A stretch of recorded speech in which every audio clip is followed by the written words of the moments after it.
চলে যেতে হবে।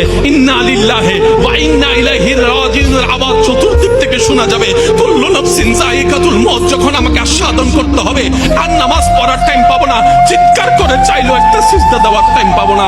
কি আফসোস, কি আফসোস, কি আফসোস আমাদের জন্য যারা আজকে কবরে শুয়ে আছে, তারা রবের কাছে ফরিয়াদ করছে, মাওলা একটা সুযোগ দাও, দুনিয়াতে গিয়ে একটা নামাজ পড়ে আসে, একটা সিজদা দিয়ে আসে।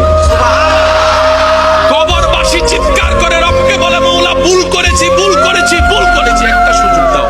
আবার দুনিয়ায় যাব, মাওলা হাজার ব্যবসা থাকুক আমি নামাজ ছাড়বো না, হাজার চাকরি থাকুক আমি নামাজ ছাড়বো না, মাওলা একটা সুযোগ দাও, একটা সুযোগ দাও, একটা সুযোগ দাও।